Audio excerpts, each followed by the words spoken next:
Hi! In front of me is Samsung Galaxy F14 and today I would like to show you how you can install and apply Rosemary Font on this Samsung.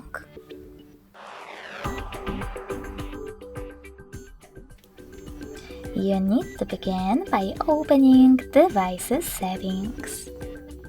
In them, scroll down just a bit and click on Display. Following that, choose font size and style, go into font style and select download fonts. Then you can click on this red icon next to Rosemary one or tap on it and choose install.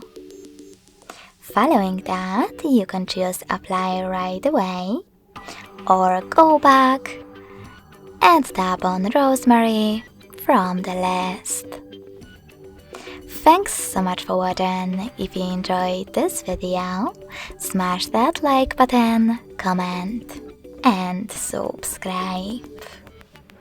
Bye!